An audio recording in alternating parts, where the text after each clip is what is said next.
punya solusi semua. Agama ini tidak ada pertanyaan yang buntu. Dalam Islam itu tidak ada. Semua pertanyaan kehidupan kita mulai kita lahir sampai masuk ke liang lahat itu semua diatur.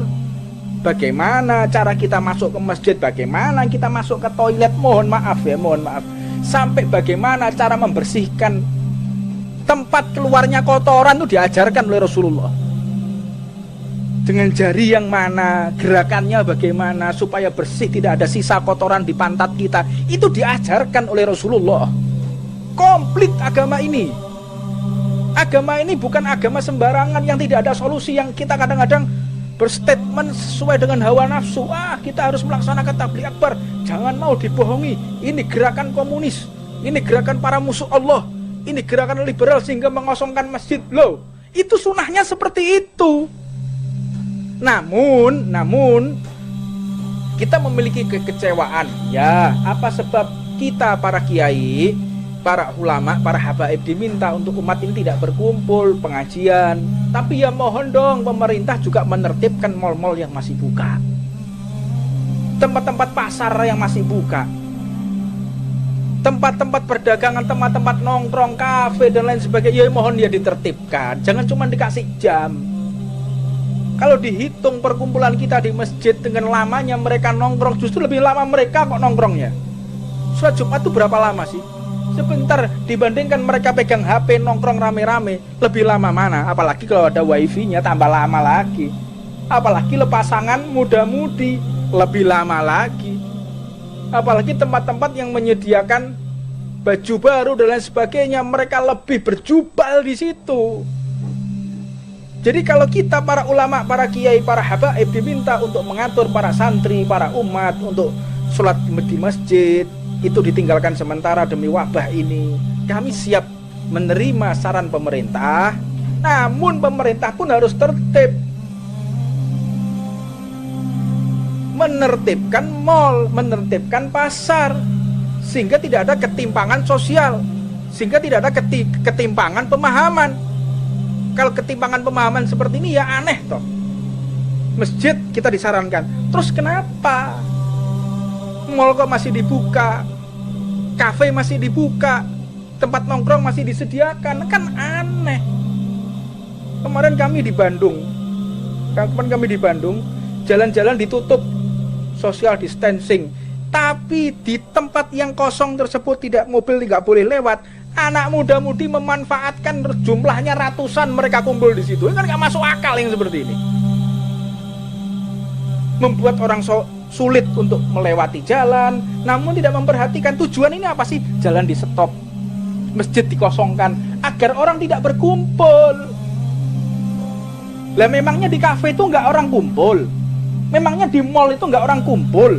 Di pasar itu nggak orang kumpul kok mereka. Kenapa yang mereka seperti itu tidak ada himbauan, hanya dikasih jam? Hanya dikasih jam. Ya ini merupakan bentuk suara yang hak, yang harus diterima oleh semua orang. Nah ini penting ya, dipahami oleh semua orang bahwa apa yang kita lakukan ini bentuk pencegahan. Penentu nasib bangsa Indonesia 10 hari ke depan ini. Penentu 10 hari ke depan ini. Kalau 10 hari mereka tetap melaksanakan mudik, tetap melaksanakan pulang kampung, tidak social distancing, pegangi mohon saya, lihat akan meledak wabah ini, masuk ke rumah semua orang, akan menampar semua pipi semua orang. Lihat aja.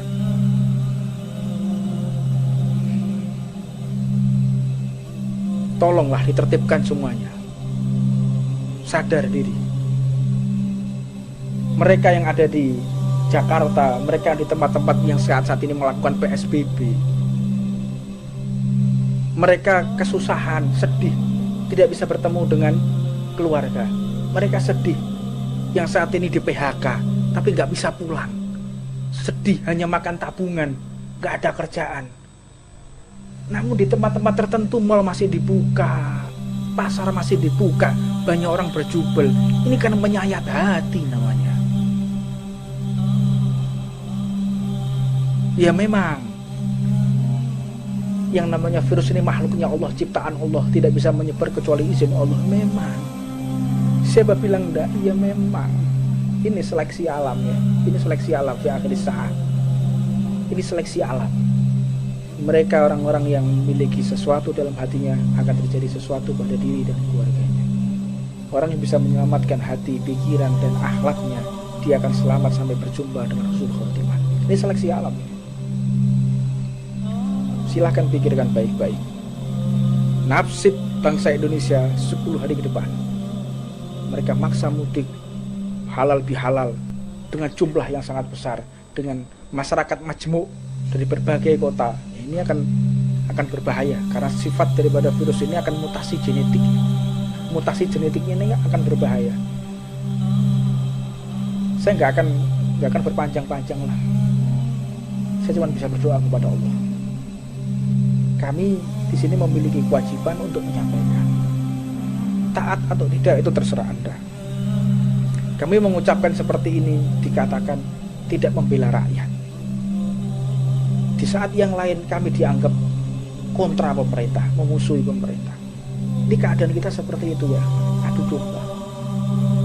Berbicara apapun salah, diam pun salah, mengomentari apapun salah, tidak mengomentari juga salah. Ini disalahkan semua orang. Ini antara satu dengan yang lainnya saling menyalahkan. Saling menyalahkan, gak saling support ini. Satu dengan yang lain, ayo salahkan, ayo kritisi, tapi gak ada solusi. Untuknya kita semua, marilah kita kembali ke jalan Allah Subhanahu wa ta'ala. Ibadah, doa yang banyak, baca Quran, baca zikir, beribadah kepada Allah. Kalau kita jenuh, olahraga, lari. Olahraga apa yang kita bisa? Olahraga. Sehatkan badan kita. Sistem imun tubuh kita harus bagus agar resistan di dalam virus ini.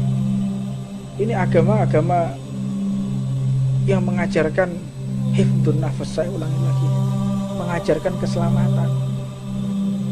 Maka kita melihat ya, saya melanjutkan apa dikatakan Ibnu Mubarak. Maka Ibnu Mubarak pun mengatakan, wahai ibu, tinggalkan barang tersebut, aku berikan hartaku untukmu, aku gagal haji. Akhirnya beliau pun kembali ke rumahnya. Maka ketika sampai di rumah, setelah 6 bulan kemudian teman-temannya pada pulang, beliau berkunjung. Haji mabrur, wa sa'yan masykur, wa tijaratan lan tabur, wa anta kadzalik. Dan kau juga, loh kok bisa aku juga? Iya, engkau dan aku kan waktu itu kan tawaf bareng. Loh kok bisa tawaf? Mau saya nggak berangkat? Oh kamu jangan bohong, kita tawaf bareng. Ibn Abdul Mubarak pun pergi ke tempat temannya yang lain, memberikan selamat, haji mabrur, wa sa'yan masykur, wa tijaratan lan tabur. Mudah-mudahan kau diberkahi oleh Allah, hajinya dimakburkan oleh Allah, dimabrurkan oleh Allah. Wa anta kadzalik, dan kau juga. Kamu jangan aneh-aneh, saya ini gak berangkat haji. Kamu bagaimana? Kita ini wukuf di Arafah bareng. Kaget Mubarak. Tadi mengatakan tawaf bareng saya, ini wukuf di Arafah. Jalan lagi. Sampai akhirnya beliau ke teman yang lain mengatakan, itu juga haji mabrur, wa sa'yan masykur, wa tijaratan lan tabur. Mudah-mudahan hajimu dikabulkan oleh Allah. Wa anta kadzalika, teman. Loh, saya nggak berangkat haji, kamu jangan aneh-aneh, kita lempar jumroh bareng kok. Semakin bergetar hati Bang Ibnu Mubarak. Saya nggak berangkat, tapi mereka mengatakan aku bersama mereka. Malamnya beliau berpikir, ya Allah, mereka kok aneh begini. Malamnya beliau mendengarkan zat yang menciptakannya mengatakan, jangan ragu wahai hambaku, sesungguhnya apa yang kau perbuat aku saksikan. Engkau menolong Duriyah, kekasihku Nabi Muhammad. Engkau menolong anak-anak yatim yang kelaparan, aku saksikan. Dan sebagai gantinya aku wujudkan satu malaikat yang menyerupai dirimu, wajah seperti wajahmu, dan haji umroh sepanjang tahun, sepanjang waktu aku gantikan sebagai dirimu, dan sampai hari kiamat tidak akan aku akhiri. Maknanya apa? Agama ini hifdzun nafas. Kalau seandainya Imam Ibnu Mubarak tetap bersikukuh menunaikan kewajibannya di hadapan Allah, mana dapat penghormatan yang lebih dari Allah? Nggak dapat. Tapi Imam Ibnul Mubarak mengedepankan hifdzun nafas, mengedepankan penyelamatan jiwa, maka mendapatkan kedudukan di hadapan Allah dengan apa?